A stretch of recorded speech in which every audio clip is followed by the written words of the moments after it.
All right, let's continue.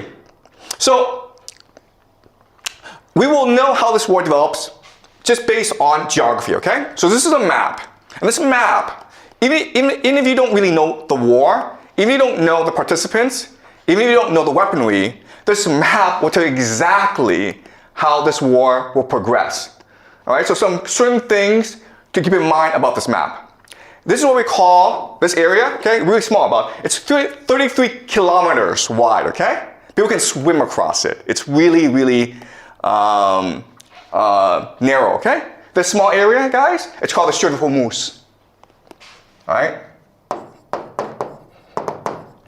And it's important because it's really the center of the world. This one area is the nexus, the pivot of the world.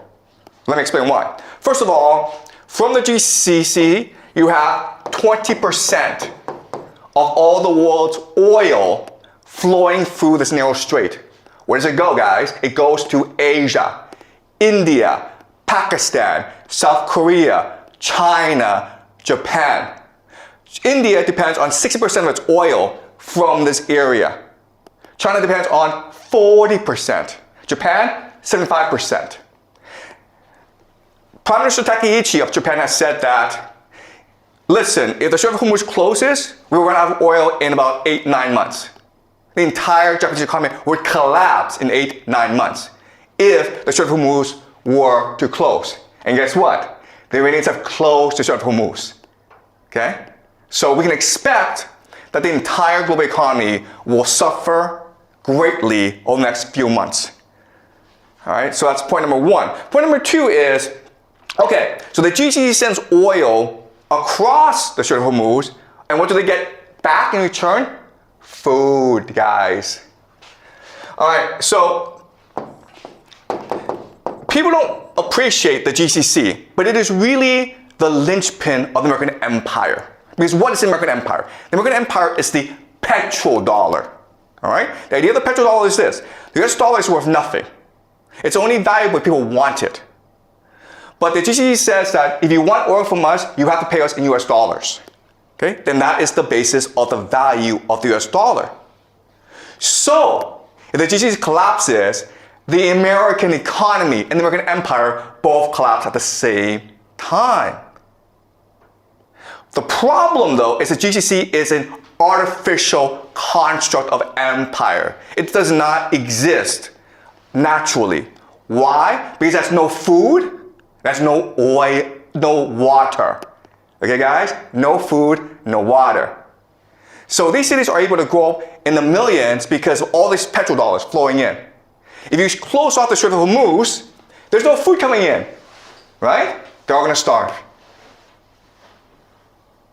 How much food does the GCC get from overseas? 80%.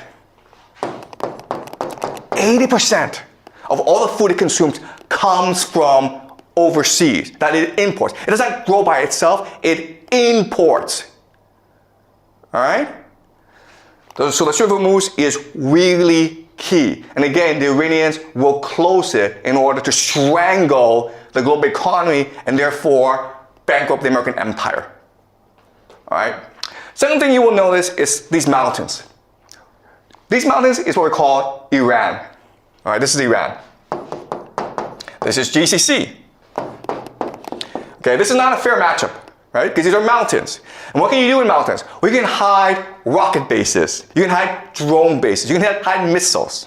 And that's the entire Iranian offensive strategy. All right. From here, they can hide missiles and drones from which to attack the GCC. And what are they attacking? They're attacking three things, right? They're attacking American military bases. American military bases. That's number one. Okay? Is it possible for the Americans to defend against these attacks? The answer is no. It's not. It's the silliest thing in the world. You have all these bases in the Middle East, but you cannot defend them against the Iranians. That's kind of strange. Okay, but that's number one. Number two is oil and energy. How hard is it to blow up an oil field with a drone? Not hard at all. Can you defend these oil fields?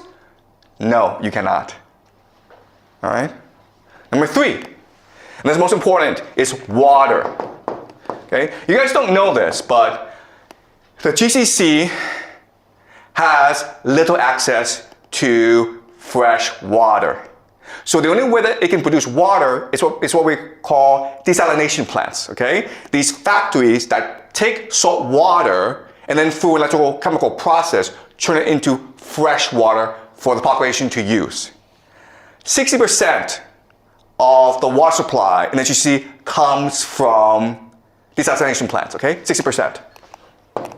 Is it hard to blow up a desalination plant using a drone? The answer is, it's very easy. You understand? Okay? So you have this absurd situation where Iran is a mountain fortress where it can hide its offensive capacity, and the GCC, it's just this desert, this flat desert, and it is exposed to attack, and there's nothing it can do about it. Okay? So at any point in this war, the Iranians can choose to just destroy the entire GCC, and there's nothing that anyone can do about it. Okay, but Iran also has a weakness, okay, and this is fundamental. So Iran also has a water problem, okay? So for the longest time, they suffered a drought issue, okay, just climate change. And so what the plan of the Israelis and Americans is destroy the water supply of the Iranians. Because the fortress, it is a mountain fortress, but it can also be a mountain prison as well, where people are trapped inside with no access to water. Okay, so what we're going to see right now, we're already seeing attacks on civilian infrastructure, hospitals. In the future, you'll see attacks on water supply, on dams, on reservoirs, on power plants. The idea is to make Iran so inhabitable that the people will have to rebel against the people, or there'll be a refugee crisis in Iran. Okay? So as you can see from this map, this war, it is the end of the world. Okay? Both sides have the potential to destroy each other. And it's really a question of how far do they want to go. All right? We can also say this is almost a game of chicken. Okay? We can blow each other up. How far do you want to go? And the problem is this. The problem is that the Iranians are Shia, which believes in martyrdom. And you've killed the religious leader, the Ayatollah Khamenei. So they're willing to go very, very far. The GCC countries are Muslim, but they're materialistic. They love money. And also, most of the population are expatriates, foreigners. 90% of Dubai are foreigners. Guess what's going to happen if they suffer? They're going to run away. Okay? So this is not a fair matchup. The big question that people have is, first of all, are the Americans going to use ground troops? Because the only way that you can defeat Iran is by using ground troops, okay? That's a big question we will look at over the next few weeks. Will America send its army, 500,000, 2 million soldiers to topple the government? Okay, that's question number 1. Question number 2, nuclear weapons. If you're losing a war, would you choose to use nuclear weapons? Okay, that's another big question that we have, okay? Now, another big question that we have is who gets involved? Because this situation is so dire that Europe, okay, specifically Germany, France, and Britain are talking about entering this war. And guess what? If that happens, it is possible that Russia and China will also enter this war on the side of the Iranians. This is World War III, okay? Because of the importance of the Strait of Hormuz, because of the importance of the Middle East, everyone has to get involved at some point.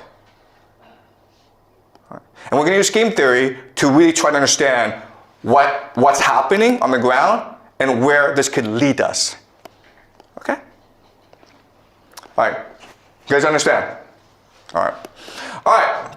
Let's continue. Okay, so again, there are American bases all over the Middle East. And originally, these bases were established to protect them from basically their own people. Okay? These are monarchies that were imposed on these nations by the Anglo-American Empire. The British first, and then the Americans came to support these monarchies. And so they provide defense. But then you're like, wait a minute here. I mean, didn't we just say that these American bases can't actually defend these people, that they're exposed? And the answer is, yes, that's true. But remember, that the American military was built during the Cold War. Okay?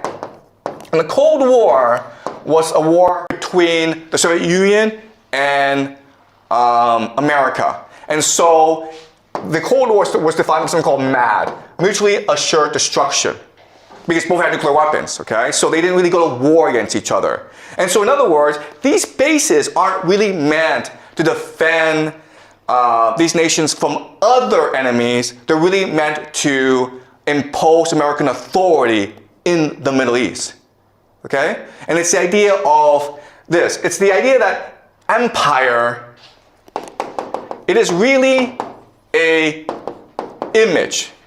It is a hallucination. It's just an idea.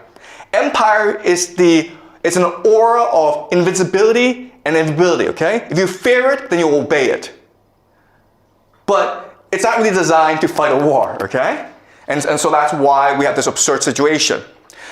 And because there are so many bases in the GCC, that gives the Iranians the perfect pretext to attack them in order to destroy the GCC economy, which will destroy the American empire, right?